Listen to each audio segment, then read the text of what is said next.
Bon, j'ai vu Rise of the Beast le 6 juin, en avant-première dans une salle avec moins de 40 personnes. Je pourrais parler des conséquences du Bever sur l'intérêt porté à la franchise par le grand public, mais on n'est pas là pour ça. Aujourd'hui je parle de Rise of the Beast, et ce que j'en ai pensé, sans aucun spoiler. Je compte quand même vous laisser la surprise de ce qui s'y passe. Et alors, je suis... mitigé. Très mitigé. Mais au moins, je ne suis pas négatif. Je commencerai par les points positifs concernant le film. Déjà, tous les personnages sont intelligents, ont généralement des motivations précises, et pas mal d'entre eux arrivent à être bien utilisés.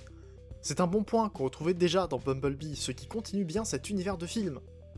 Ensuite, le film comporte des éléments d'univers, des événements précis et des morceaux d'histoire qui sont les bienvenus. Des références diverses qui permettront d'étoffer un futur univers Transformers, d'une façon plus construite que le Beavers, et ça fait toujours plaisir. En fait, ces deux points donnent au film un aspect complet, comme s'il se passait dans un univers plus grand, mais sans fermer la porte à d'autres idées, et au contraire. Je l'ai pas vu comme un développement inachevé d'un seul point censé être central qui sera oublié dans le prochain film, mais plutôt comme l'ouverture d'un pan de l'univers qui pourrait être complété plus tard. Et c'est une excellente chose. Alors je compare beaucoup au Beavers et à ces 5 films dont aucun n'appelait sa suite à part le dernier ironiquement, mais c'est normal. C'est malheureusement la mesure qu'on a de la qualité de Transformers au cinéma, alors que les séries et comics nous ont montré qu'on pouvait avoir beaucoup mieux. Bref, dans le film on a aussi des références à d'autres univers Transformers qui font bien plaisir, et qui font pas partie du lore. Là encore, un excellent point, comme cette superbe séquence d'introduction que je vous dévoilerai pas. Pour continuer sur le positif, je trouve que le design de Mirage passe bien une fois animé. Par contre, je déteste toujours autant le visage de Wheeljack, mais le reste du design me convient. J'aurais toujours aimé plus de couleurs sur pas mal de personnages et de design, mais ça commence à pencher côté négatif, donc je vais aller par là. Le plus gros point négatif que j'ai trouvé à ce film, il est totalement personnel. J'ai pas été impliqué. J'ai remarqué tous les moments censés être entraînants, les instants qui auraient dû me faire sauter de mon siège ou m'effondrer de tristesse, parce qu'il y en a. J'aurais dû réagir à beaucoup de moments dans le film, mais ça a juste pas pris. Je sais pas pourquoi, mais à lire la plupart des réactions, ça a l'air d'être partagé par assez peu de monde, mais quelques personnes quand même. Toujours est-il que, de mon point de vue, le film est resté assez plat. Pas complètement insipide, loin de là, et il y a de grandes chances pour que pour vous, ça marche, et je l'espère. Les personnages sont construits et intéressants, et ça rend le film complet et engageant, mais je sens que j'aurais dû être encore plus touché, et je peux en prendre qu'à moi-même là-dessus. Non, il manque aussi autre chose. Je pourrais noter quelques personnages inutilisés, mais pour un film d'environ 2 heures pour 3 factions à développer quasiment intégralement, c'était couru d'avance. Je vais pas demander à ce que tout le monde fasse quelque chose, puisque j'attends pas ça avec d'autres films de toute façon. Il y a quelques personnages principaux, ils font ce qu'il faut, donc ça va.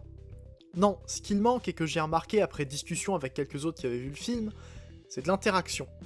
Je ne spoilerai rien, encore une fois, aucune information sur le contenu du film ne sera donnée. Mais on a quand même ressenti un manque d'interaction entre Transformers. Alors, il y en a, c'est vrai, mais quelques scènes auraient pu être ajoutées ou tournées différemment pour que les Transformers parlent entre eux et parlent par eux-mêmes. Parce que dans le film, ils parlent et ils ont des interactions humaines et intelligentes. Ce sont des personnages à part entière, et merci, c'est tellement agréable à voir.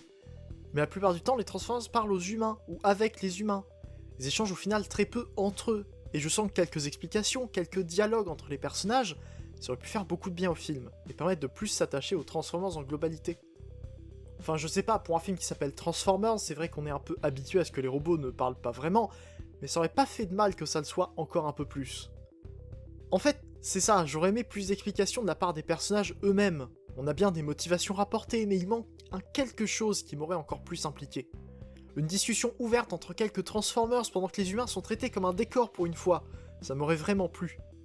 Et on aurait pu l'avoir! L'un des personnages a été coupé du film et a enlevé une scène qui proposait du contexte direct et une explication pour les dérives de certains Transformers. Et je suis juste un peu frustré que ça n'ait pas été gardé. Mais bon, c'est comme ça. Bref, tout ça pour dire que Rise of the Beast, c'est le premier film Transformers depuis 4 ans et demi, et une attente très longue qui a bien été récompensée pour beaucoup. Honnêtement, je suis un peu jaloux de ceux qui ont adoré le film sans réserve, mais je vais pas mentir en disant que j'en faisais partie. J'étais motivé pour sortir un avis entièrement positif, mais au moins je critique pas les points que j'imaginais. Donc, pour ce côté-là, je suis bien content, parce que mes peurs n'ont pas été réalisées. Ceci dit, je peux ajouter une dernière chose ici. Plus les heures passent, et plus je me dis que le film m'a plu. Alors il est possible que je retourne le voir, et à ce moment je pourrais peut-être en profiter encore plus. En tout cas, je l'espère. Transformers n'a pas une bonne réputation au cinéma pour le grand public, mais c'est une franchise capable de faire d'excellentes choses, et on l'a bien vu. Il y a un début ici, et il demande juste à aller plus loin dans les prochains films. Donc j'espère au moins que les gens l'aimeront, et qu'ils pourront donner envie au studio de continuer sur cette lancée. Parce que même si j'ai pas été transporté par le film au premier visionnage, c'est pas le cas de tout le monde. Il y en a beaucoup qui disent qu'ils l'adorent et qui trouvent que c'est le meilleur film qui existe. Alors j'irai pas jusqu'à dire que c'est le meilleur film qui existe, mais meilleur film Transformers, c'est vraiment possible.